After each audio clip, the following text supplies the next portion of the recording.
What's going on, you guys? It's Five Season Sports checking back with another video, and it's no secret that Colorado football has been on fire in the media lately, and I don't think the attention is going away anytime soon. We've got major commits, all-star recruits, and a loaded coaching staff to root for once the season starts against TCU.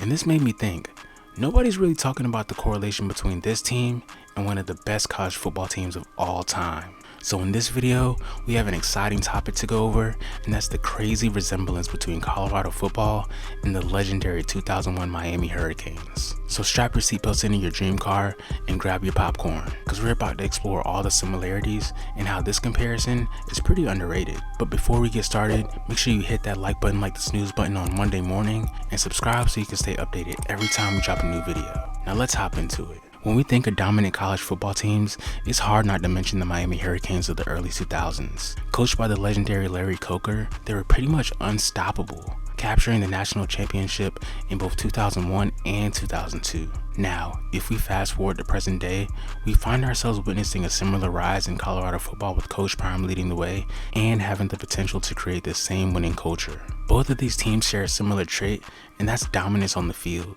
The Miami Hurricanes were known for their fierce defense, shutting down opponents, and making life straight up miserable for quarterbacks. They also had a bad habit of forcing turnovers and converting them into points. The Hurricanes had a star-studded defense that struck fear into opponents, led by defensive coordinator Randy Shannon. The defense featured exceptional talent at every position. They were known for their speed, aggression, and that straight-up Florida boy arrogance that'll permeate through the room, even if you're not even from there. The vibe was just straight up contagious. The defense also set records for interceptions, sacks, and defensive touchdowns, pretty much making them invincible. In terms of Colorado, Coach Prime and Charles Kelly established a strong defensive unit that has the potential to create havoc for opposing offenses all season. And the scary part is, they're not even done yet. Just like the Hurricanes, Colorado can easily control games through their defensive unit.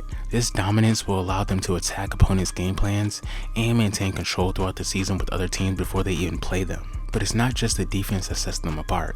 Miami had a high-octane offense that left fans going crazy.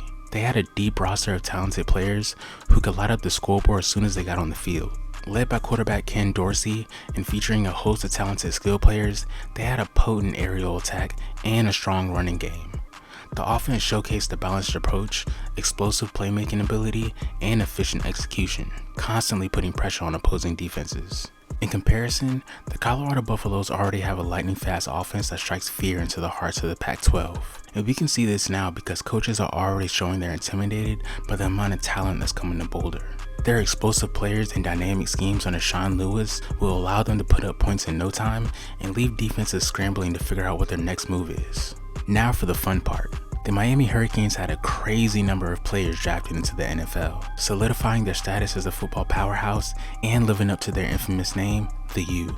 The Hurricanes had a roster packed with future NFL talent, and they had a good amount of players who would go on to the NFL. This included dynamic playmakers on offense, lockdown defenders, and game-changing special teams players. The depth and talent on this team were unmatched, allowing the Hurricanes to excel in all phases of the game. Now to me, this sounds pretty familiar, as Colorado's roster is loaded and we know all these players can't start, but let me explain to you why this is actually a good thing. Let's take a moment to appreciate all the players from the Miami roster who went on to have success in the NFL. 6 players were drafted in the first round from this team, and that was Andre Johnson, Bryant McKinnie, Jeremy Shockey, Philip Buchanan, Mike Rumpf, and the legendary Ed Reed. The later rounds included Clinton Portis, Ken Dorsey, and Najee Davenport. Underclassmen who also joined the league included Jonathan Vilma and Willis McGahee. You guys probably think I'm joking, but this is all facts. You could literally build an NFL team with just those guys alone, and we're not even done yet. Drafted players in later years included Antrell Roll, Roscoe Parrish, Frank Gore, Devin Hester, Kelly Jennings, and Brandon Merriweather.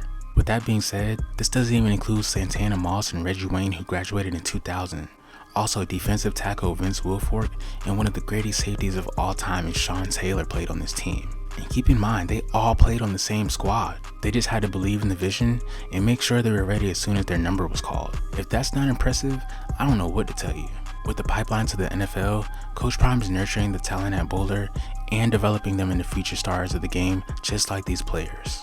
Miami's head coach Larry Coker and his staff created a winning culture and brought out the best in their team. Their ability to motivate and inspire the team was evident in their dominant winning seasons.